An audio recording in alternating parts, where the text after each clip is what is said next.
Welcome back. This is a blue star in the game Hades Star. It's a relatively new feature that they added. Everyone thinks it's a lot of fun so far. It's a little frustrating.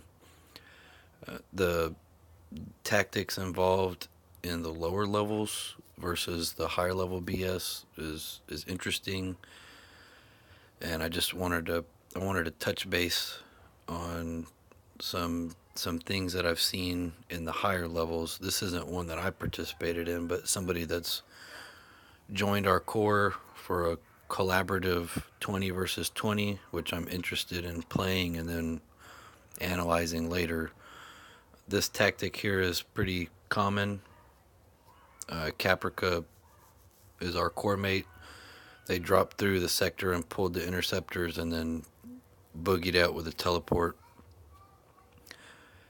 The goal that I usually try to do with the Colossus is I try to pull them into the asteroid closest to the red ring and let them sit there and die and then get out of the way in time, of course. But pulling the interceptors is just fine. That's a perfectly viable tactic. Something that's consistent through all the blue stars is to limit how quickly you get to the center. You want to get there as slow as possible.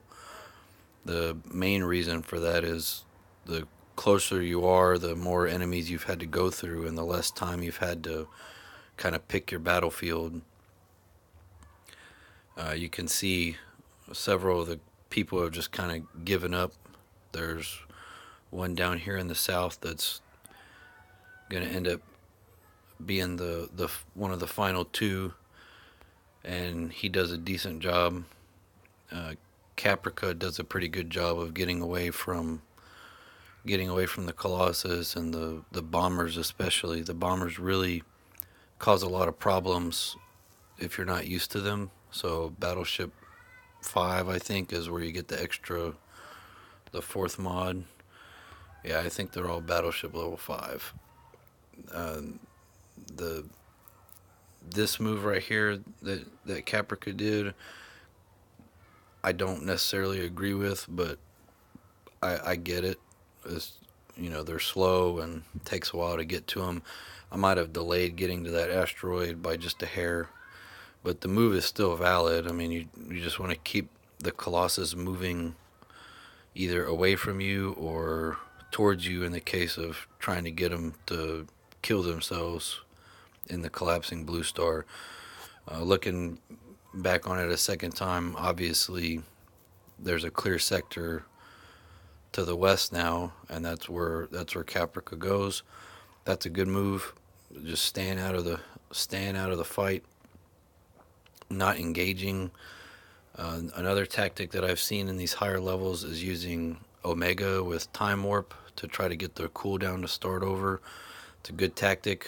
I recommend Time Warp 5 or higher.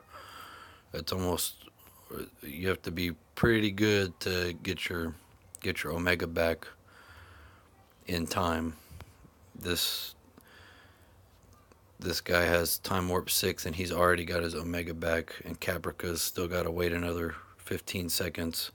That could have been a game changer.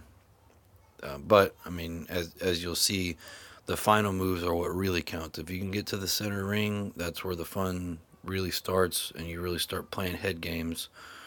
So this guy tries to barrier, which is silly because he should be able to see how big his barrier is. If anything, he helped Caprica. Caprica used an EMP.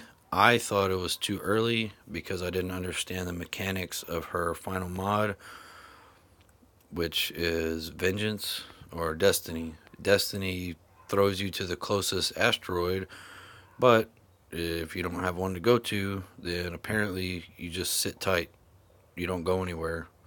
So it's not suicide at that point. It's a good way to win. I did not know that game mechanic worked like that, and that's a good tactic. Well played. We're really looking forward to this 20 versus 20, and hope you don't mind the shout out. Thanks, everybody.